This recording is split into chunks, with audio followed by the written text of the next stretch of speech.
going on, everybody out there? This is Popular Stranger, and we are back at you again today. We took a week off last week, but we are back here with another edition of This Week in Baseball. If you're new to the channel, new to the series, it's our weekly show here on YouTube where we talk about everything going on in the majors over some Diamond Dynasty gameplay. Now, if you ever have any topics that you want me to discuss, feel free to hit it up in the comments section or hit me up on Twitter.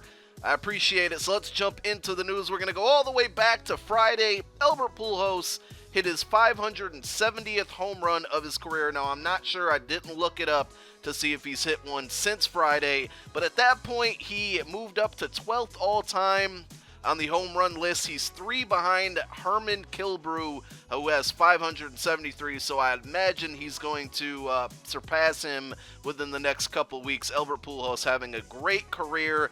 Not so good this season. He had a little hot streak there, but, you know, he's a legend. Saturday night, we had some drama. If you remember way back to the playoffs last year, Chase Utley with the dirty slide against the Mets, and tensions were kind of high here. So Noah Syndergaard, he threw behind Chase Utley early in the game. I believe it was the 3rd inning. Ended up getting ejected for it.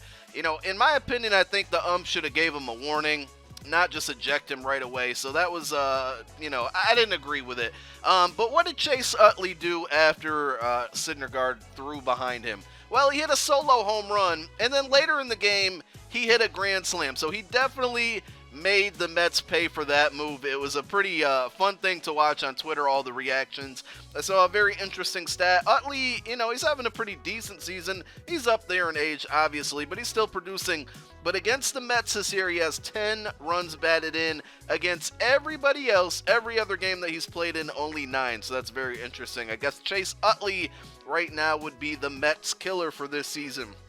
Also Saturday night, Yu Darvish made his return to the mound after Tommy John surgery, and he pitched very, very well. He only went 5 innings. He gave up 1 earned run, but 7 strikeouts in those 5 innings.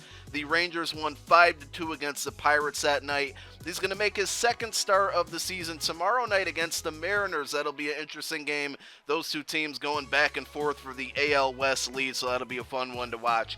Clayton Kershaw, it seems like not too long ago, and I'll admit, maybe I was wrong. I'm not sure. The jury is still out. But not too long ago, I was boasting about how right now Jake Arrieta is the best pitcher in baseball. Well, Clayton Kershaw has been pretty fantastic over the last couple weeks, and he got to his 100th strikeout of the year. He did this in a pretty impressive fashion. Only 5 walks in between the first and the 100th strikeouts. That's very impressive. This has not been done since the 1900s. So Clayton Kershaw, I mean, if he can ever get to a World Series or win a World Series, you know, he could go down as the greatest pitcher ever to play. But I'm still going to hold my ground for right now and say that Jake Arrieta is the best pitcher in baseball. Right now, though, don't get it confused. I'm just talking about this year. And speaking of Arrieta, his win streak snapped. Now, he didn't get the loss, but they did lose a game in which he started. He had 23 straight starts in which the Cubs won, but the bullpen kind of blew this one. He pitched shutout. I mean, he didn't give up a run, but the bullpen gave up 5 runs, and they ended up losing 5-0. So that impressive streak by Arrieta has been snapped, but I mean, it wasn't his fault. A couple nights ago, my Rockies had 17 runs against the Cincinnati Reds, who are an absolutely brutal, awful, bad team on the road, but yet they've found a way to win 2 out of 3 games so far in Colorado. Pretty disappointing as a Rockies fan. But in that 17-run game a couple nights ago, Charlie Blackmon, who I'm going to talk about in today's Risers and Fallers video coming later today, he had 2 home runs. He hit a solo shot to lead off the game. The night before in the loss, he also had a solo shot, so he went back-to-back games with solo home runs. But he also hit a grand slam later on in that game. 7 home runs by the Rockies. Carlos Gonzalez got one. He went 4 straight games with a home run. Nolan Arenado had 2 home runs that game, but it was a fun game to watch, I must admit. And speaking of home runs, we can't go this whole video and not talk about Mookie Betts. This guy is just beasting right now. 2 nights ago, he had a 3 home run game. He had a home run in the first inning, a home run in the second inning. I'm not sure which inning the third home run came in. what did he do to follow that up, guys? Well, last night he had 2 more home runs. He had 5 home runs in his last 7 at-bats up until he hit that 5th home run. Very, very impressive. Another interesting thing that I saw come across Twitter last night is that he is the first player in Major League Baseball history to home run in each of the first 2 innings in consecutive games. So innings 1 and 2, back-to-back nights, he hits home runs. 5 home runs in a 7 at-bat span. Very, very impressive. Mookie Betts, Jackie Bradley Jr., Xander Bogaerts. The Red Sox are a very impressive team. I got to watch them play against my Rockies in a 3-game series. You know, if they can keep their pitching going, and they have struggled a little bit there. Clay Buchholz isn't very good. But, you know, the Red Sox, they're going to get one of those, you know, big-time, big-name pitchers when the trade deadline comes around. You just know it. So it'll be interesting to see, you know, who they go out and get. Speaking of trading, Jason Grilli, he goes over to I think it was the White Sox.